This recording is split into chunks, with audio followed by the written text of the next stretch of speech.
You're an atheist? I am definitely an atheist, yes. Now, why are you an atheist? Why am I an atheist? Because there is no God. Atheism assumes that you can disprove the existence of a God, but I'm an atheist. What Darwin showed in his work on evolution and natural selection is that we don't need to invoke any supernatural force or power to account for the development of life through time on Earth. The ongoing processes that are observable in today's world. The canine kind, the coyote, and the domestic dog, and there's the feline kind, which is the cats, the tiger and the kitten, and you've got humankind. So Darwin said there'd be a change of kinds over many years, so could you give me one example of observable evidence of a change of kinds? So, for instance, the fossil record shows the common ancestors of all carnivores, that cats and dogs were once linked, once united by a common ancestor. How long ago? This, I believe, was like 60 million years ago. The scientific method must be observable and repeatable. So could you give me one piece of observable evidence for Darwinian evolution? Okay, I would point to, as one great example, is look at the genetics of the stickleback. What's that? So stickleback fish are a very interesting collection of species that were recently isolated after the end of the Ice Age. What did they become? They're various species of sticklebacks. They stayed as fish. Well, of course, human beings are still fish. Human beings are fish? Why, yes, of course they are. Could you give me an example of Darwinian evolution, not adaptation or speciation, but a change of kinds? These are changes of kinds. They're still fish. They're distinctly different fish. We have thousands of examples. Can you give me one? I can give you thousands. Just one. For instance, I would say look at Lenski's experiments with bacteria then. So what do the bacteria become? The bacteria are still bacteria, of course. That's not Darwinian evolution. That's not a change of kinds, is it? It is a change. It is a change in the genetic makeup of the bacteria, which is still bacteria. So what do the bacteria become? A new kind of bacterium. So it's still bacteria. There's no change of kinds. To summarize, the observable evidence that you give me for Darwinian evolution is bacteria becoming bacteria. No, it is bacteria acquiring new metabolic capabilities. You said before that there is lots of evidence for evolution. I just want one observable evidence for Darwinian evolution, just one. But I gave you some. You don't want. Not some. I want one. Wait, you don't want that. I want one. Yes, I do. I'm pleading with people. You asked me to tell you. You asked me to tell you when I've watched one species evolve into another. Isn't that right? No, one kind into another. There's 14 different definitions of species. So I want a change of kind. When you're talking about kinds or change in families, you're actually talking about macroevolution. You're talking about changes on the level that separate, say, cats from dogs.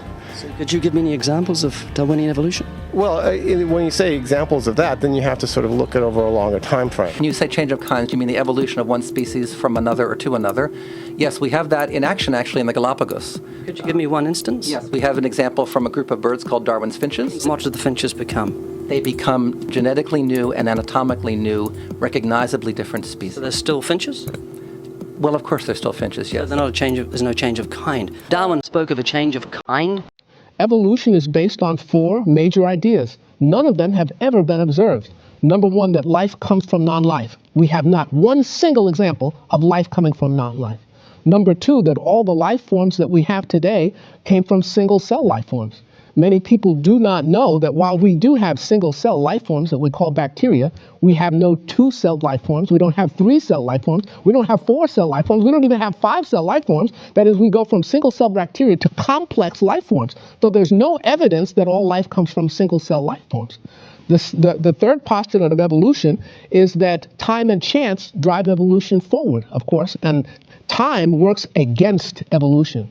The chance of one simple 100-unit protein coming together by accident this is a very big number. Time and chance make evolution absolutely impossible. The fourth postulate that evolution is based on is that what we see today, minor genetic variation in species, is evidence of macroevolution. So because cats are different colors, dogs are different sizes, that means that fish turned into cows. And of course, we know that that's not true because Mendel proved that all the genes that exist today, you can shuffle them around but there are no new genes that were created. Let's think about the four major postulates of creation. Number one, where there's a design, there must be a designer. We see codes in DNA. Codes are evidence of intelligence because you have to translate from one language to another. We have not a single example of that happening by accident. Number two, that the Earth, the solar system, the universe, and the galaxy are young, measured in thousands of years, not millions or billions of years. Many times people ask me, say, well, Major, you believe in a young Earth, a 6,000-year Earth. Can you show me that that's true without using the Bible? And I say, absolutely.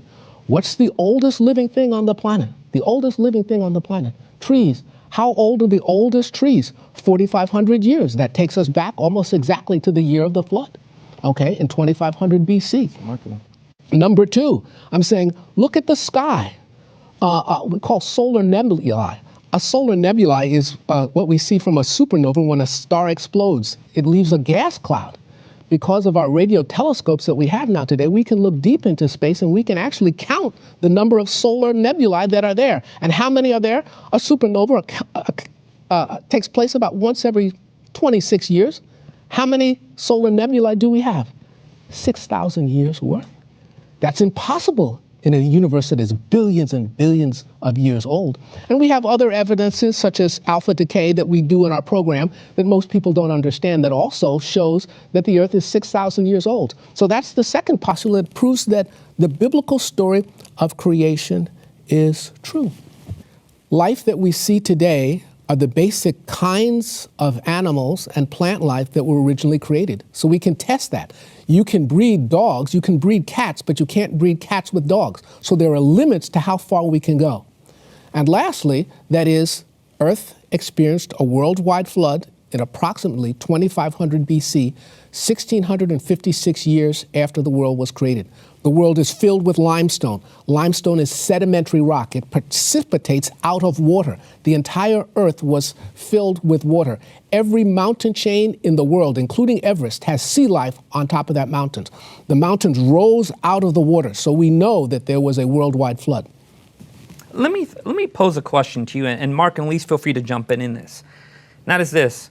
Most people who don't believe in God aren't card-carrying members of the atheist club. They haven't studied molecular biology. Yes.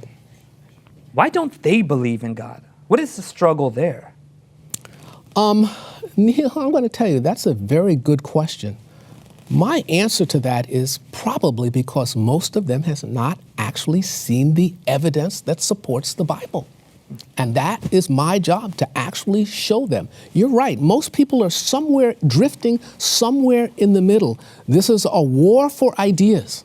And it's my job to combat these forces of error, particularly in secular campuses, in universities, which is where I work and teach, and show that the evidence supports God's word. God is a God of science.